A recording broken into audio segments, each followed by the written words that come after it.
नमस्कार किसान भाइयों, स्वागत है आप सभी का आपके अपने YouTube चैनल मौर्य बीज भंडार पर।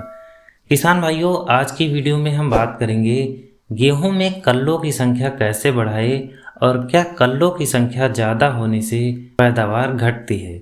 इसके साथ साथ गेहूं में उपज कैसे बढ़ाएं, कौन सी खाद डालें और गेहूं में पीलापन को कैसे दूर करें। किसान भाइयों, गेहूं में कल्लों की संख्या ज़्यादा होने से पैदावार घटती है, इसके पीछे के लॉजिक्स क्या हैं? क्या ये सही बात है कि कल्लों की संख्या ज़्यादा होने से पैदावार घटती है? इसके पीछे की अगर हम बात करें तो बहुत सारी ऐसी यूरोपियन कंट्री हैं जो कल्लों की संख्या को कम करने की बात करती हैं। ऐसा क्यों वो कहती हैं कि कल्ले कम होंगे तभी पैदावार ज़्यादा होगी? देखिए, हमारे भारत का जो किसान है वो ये सोचता है कि जितने ही ज़्यादा कल्ले होंगे पैदावार उतनी ही ज़्यादा होगी, लेकिन ऐसा नहीं होता है। मान लीजिए आपके पौधे में 20 कल्ले हैं, 20 कल्ले में केवल 10 ही इफ़ेक्टिव कल्ले हैं, यानी वे कल्ले जो आगे चलकर बालियों का निर्माण करेंगे, लंबी बालियां देंगे और ज़्यादा से ज़्यादा दानों का विकास करेंगे। तो 20 कल्लों में अगर 10 कल्ले आपके ही बाली देने वाले हैं तो 10 कल्ले जो वेस्ट हुए, 10 कल्ले जो और हैं वो केवल और केवल भूसे का निर्माण कर सकते हैं, वो पैदावार को नहीं बढ़ा सकते हैं। लेकिन आपने जो भोजन दिया, जो आपने माइक्रो न्यूट्रिएंट्स या खाद को डाला, वो तो 20 के 20 कल्ले ले रहे हैं, तो 10 कल्लों की जो माइक्रो न्यूट्रिएंट्स है वो तो वेस्ट ही जा रही है। तो इस प्रकार से हमारी पैदावार जो है वो घट सकती है। तो हमें बहुत ज़्यादा कल्ले नहीं बनाना है, हमें उन कल्लों का ही निर्माण करना है जो कल्ले इफेक्टिव हों, आगे चलकर वो अच्छी से अच्छी पैदावार दे सके। इफेक्टिव कल्लों का कहने का मतलब ये है कि आप इस प्रकार से समझ सकते हो कि जिस पौधे में लगभग 3 से 4 पत्तियां हैं या 4 से 5 पत्तियां हैं, तो वो कल्ले इफेक्टिव टिलर माने जाते हैं। वो आगे चलकर जो है वो बालियों का निर्माण करेंगे और अच्छी से अच्छी पैदावार देंगे। तो हम बात करेंगे गेहूं में कल्लों की संख्या ज़्यादा होने से पैदावार घटती है। गेहूं में कल्लों की संख्या ज़्यादा होने से पैदावार पर भी काफ़ी ज़्यादा फर्क पड़ता है, क्योंकि कभी कभी गेहूं के पौधों में कल्लों की संख्या ज़्यादा होती है लेकिन उसमें अनियमित कल्ले हो जाते हैं और उस कल्ले में बालियां नहीं आती हैं। उसके बाद हम बात करेंगे किसान भाइयों की कल्लों की संख्या हम किस प्रकार से बढ़ा सकते हैं। नंबर ऑफ इफेक्टिव टिलर्स को हम किस प्रकार से बढ़ा सकते हैं। पानी लगाने के समय हमें कौन से माइक्रो न्यूट्रिएंट्स को डालना चाहिए जिससे कल्लों की संख्या ज़्यादा से ज़्यादा बने। देखिए किसान भाइयों, कल्लों की संख्या जो है लगभग 15 से 45 दिन तक बनती है। तो पहला पानी लगभग 21 से 25 दिन के आसपास लगाया जाता है। कल्लों की संख्या में फास्फोरस का, नाइट्रोजन का और भी माइक्रो न्यूट्रिएंट्स का काफ़ी ज़्यादा रोल होता है। गेहूं में पहला पानी लगाने से पहले अगर हम माइक्रो न्यूट्रिएंट्स को डाल देते हैं तो कल्लों की संख्या में तेजी से बढ़वार होती है। जिन किसान भाइयों ने डीएपी का प्रयोग पहले नहीं कर पाए हैं तो पहले पानी से पहले भी वो डीएपी को डाल सकते हैं। हालांकि इसके बारे में हमने डिटेल से वीडियो बनाया भी है। इसके साथ और भी माइक्रो न्यूट्रिएंट्स हैं, जैसे जिंक सल्फेट है 33% वाला। इसके अंदर आपको मोनोजिंक मिलती है 33% और 15% इसमें सल्फर भी होता है। हमारे हिसाब से दयाल कंपनी की बेस्ट रहती है, हम यही ज़्यादातर किसानों को डलवाते हैं।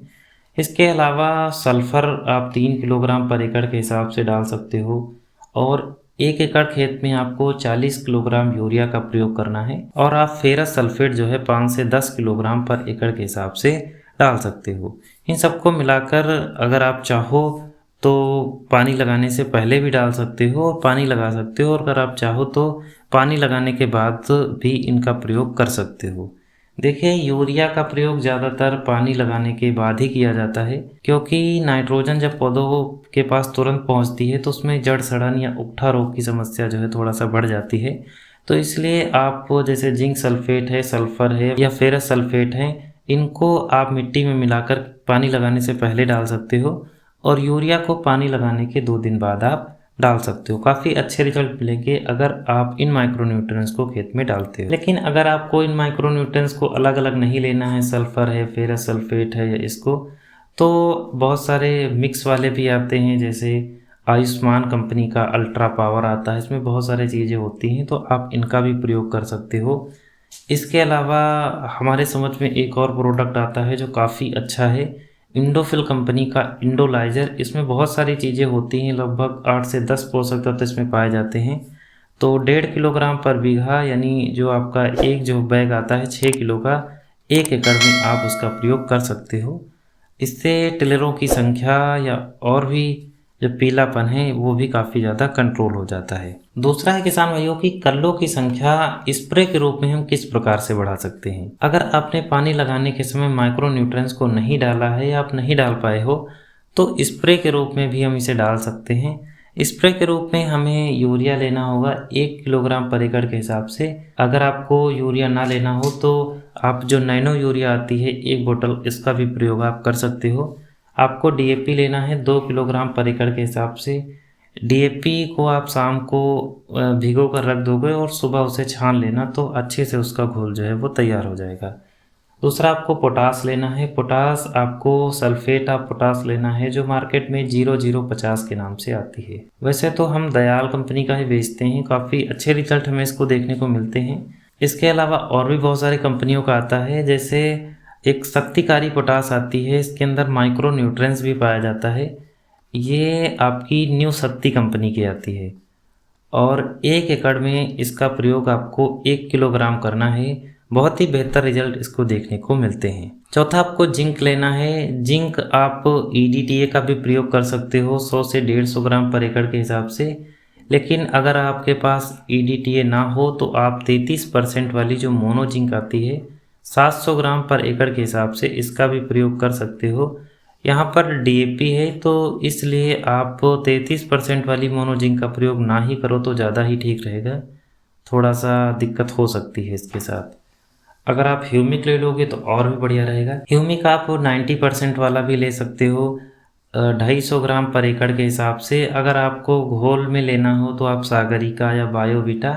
इसके अलावा और भी मार्केट में बहुत सारे प्रोडक्ट आते हैं जिसमें humic acid, folic acid, amino acid होता है, इनका भी प्रयोग आप कर सकते हो। इसके अलावा अगर आपने डीएपी पहले ही डाल दिया है कि बेसल डोज में आपने डीएपी को डाला है तो आप कैल्शियम नाइट्रेट जो आता है आपका, जिसका जो रासायनिक फार्मूला है वो है CaNO3, 2 किलोग्राम पर एकड़ के हिसाब से ले सकते हो। और जो किसान भाई थोड़ा सा पैसा ना लगाना चाहते हो तो आपका जो बुझा चूना आता है जिसका रासायनिक फार्मूला है CaOH का होल, तो इसका भी प्रयोग आप कर सकते हो। 500 ग्राम आपको लेना है और शाम को भिगो कर रख देना है और सुबह उस पानी को आपको छान लेना है, तो आप इसका भी इस्तेमाल कर सकते हो। लेकिन अगर आप कैल्शियम नाइट्रेट लेते हो तो थोड़ा सा और भी बेटर रहेगा। दूसरा आपको फेरस सल्फेट लेना है। फेरस सल्फेट आपको चिलेटेड वाला लेना है जो 19% का आता है। मल्टीप्लक्स कंपनी का आयरन के नाम से आता है और लगभग 60 से 70 रुपये किलो के आसपास मिल जाता है मार्केट में। 1 किलोग्राम पर एकड़ के हिसाब से आपको इसका इस्तेमाल करना चाहिए। इसके साथ आपको जिंक ईडीटीए लेना चाहिए 100 से 150 ग्राम पर एकड़ के हिसाब से। लेकिन अगर आप ईडीटीए जिंक ना लेना चाहते हो तो दयाल की एक आंशिक चिलेटेड भी आती है, 300 ग्राम का पाउच है जो लगभग 60 से 70 रुपये के आसपास आता है। आप उसका भी इस्तेमाल 1 एकड़ में कर सकते हो। दूसरा है कि आप 33% मोनो का इस्तेमाल भी कर सकते हो 700 ग्राम पर एकड़ के हिसाब से। इन तीनों का घोल आपको अलग अलग बनाना होगा और 1 एकड़ में कम से कम 150 लीटर पानी का इस्तेमाल करना चाहिए। उसके बाद हम बात करेंगे कि बहुत सारे किसान भाई गेहूं में जब पहला पानी लगाते हैं 21 या 25 दिन के आसपास तो क्यारियां कभी कभी किसान भाई नहीं बनाता है, जिसके पानी थोड़ा सा ज़्यादा हो जाता है। और CRI अवस्था में जब पानी थोड़ा सा ज़्यादा हो जाता है तो फसल जो है वो थोड़ा सा पीली हो जाती है। तो अगर पीलापन आपकी फसल में है तो आप किस प्रकार से पीलापन को दूर कर सकते हो, तो इसके बारे में आपको डिटेल से बताएंगे। पीलापन दूर करने के लिए आप स्प्रे भी कर सकते हो और आप चाहो तो यूरिया के साथ मिलाकर भी फेंक सकते हो। पीलापन को हटाने के लिए आपको जिंक सल्फेट लेना है 700 ग्राम पर एकड़ के हिसाब से। फेरस सल्फेट लेना है 1 किलोग्राम पर एकड़ के हिसाब से। फेरस आपको 19% वाला लेना है और यहाँ पर हमने जो जिंक सल्फेट लिया है वो है 33% मोनो जिंक। और तीसरा आपको मैग्नीशियम सल्फेट लेना है 1 किलोग्राम पर एकड़ के हिसाब से। और चौथा आपको लेना है मैग्नीज सल्फेट 500 ग्राम पर एकड़ के हिसाब से। 500 से आप थोड़ा कम भी कर सकते, 300-400 ग्राम के आसपास में। मैग्नीज सल्फेट जो है आपको 130 रुपये किलो के आसपास मिल जाएगा। हालांकि मार्केट में मैग्नीज जो है वो जल्दी से ढूंढने से नहीं मिलता है, लेकिन आप अगर कोशिश करोगे तो ज़रूर मिल जाएगा। पांचवा है आपको बोरान लेना है। आप चाहो तो बोरान ले भी सकते हो और ना चाहो तो कोई बात नहीं है। 150 ग्राम पर एकड़ के हिसाब से आपको इसका इस्तेमाल करना चाहिए। 150 लीटर पानी में अगर आप इसका इस्तेमाल करते हो तो किसान भाइयों बहुत ही अच्छे रिजल्ट आपको देखने को मिलते हैं। बहुत सारे किसान भाई कहते हैं कि इनको क्या अलग अलग घोलना पड़ेगा, तो घोलने के लिए आप जो है जिंक सल्फेट या फेरस सल्फेट वाली चीज़ों को एक में घोल सकते हो, और मैग्नीशियम सल्फेट, मैग्नीज और बोरान, इन तीनों को आप एक में घोल सकते हो। जो किसान भाई स्प्रे करना नहीं चाहते हैं तो छिट्टा विधि से भी आप इसका प्रयोग कर सकते हो। उसमें आपको जिंक सल्फेट लेना है 2 से 2.5 किलोग्राम पर एकड़ के हिसाब से, और फेरस सल्फेट आपको लेना है 5 किलोग्राम पर एकड़ के हिसाब से। आपको मैग्नीशियम सल्फेट लेना है 5 किलोग्राम पर एकड़ के हिसाब से, और मैग्नीज सल्फेट आपको लेना है 1 किलोग्राम पर एकड़ के हिसाब से, और आपको बोरान लेना है 150 से 200 ग्राम पर एकड़ के हिसाब से। इन सभी को आप मिलाकर खेत में छिट्टा विधि से डाल सकते। लेकिन किसान भाइयों, अगर आप फेरस सल्फेट को मिलाते हो यूरिया के साथ तो थोड़ा जल्दी से गलना प्रारंभ हो जाता है, तो आप इसे मिलाने के बाद रखे नहीं, तुरंत ही खेत में फेंक दे, वरना आपको फेंकने में दिक्कत हो सकती है क्योंकि तुरंत ही गलने लगता है। उसके बाद हम बात करेंगे कि हमें कौन से खादों का प्रयोग करना चाहिए। तो आपको डीएपी जो है वो प्रयोग करना चाहिए लगभग 1 एकड़ में।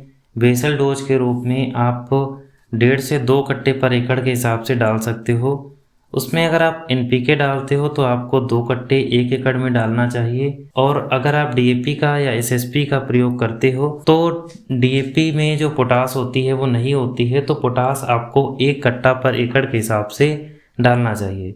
बेसल डोज के रूप में हम नाइट्रोजन को 1 कट्टा पर एकड़ के हिसाब से डाल सकते हैं। हालांकि नाइट्रोजन के अलावा और भी जितने माइक्रो न्यूट्रिएंट्स होते हैं पहले पानी के समय में डाल देना चाहिए। नाइट्रोजन को हमें 3 पार्ट में देना चाहिए, जिसमें बेसल डोज के रूप में हमें 20 किलोग्राम पर एकड़ के हिसाब से डालना चाहिए, यानी 1/3 पार्ट को, और 1/3 पार्ट को हमें पहले पानी पर देना चाहिए लगभग 20 किलो के आसपास 1 एकड़ में, और 1/3 पार्ट को हमें दूसरे पानी पर देना चाहिए लगभग 20 किलो के आसपास पर एकड़ के हिसाब से। क्योंकि नाइट्रोजन लगभग जो गेहूं की फसल को ज़रूरत होती है वो 150 किलोग्राम पर हेक्टेयर के हिसाब से ज़रूरत होती है। अगर आप इस रूप में नाइट्रोजन को देते हो तो पौधे का विकास काफ़ी ज़्यादा तेज़ी से होता है। उम्मीद करता हूँ किसान भाइयों वीडियो आपको पसंद आई होगी। इसी प्रकार की वीडियो को देखने के लिए हमारे चैनल को सब्सक्राइब जरूर करें।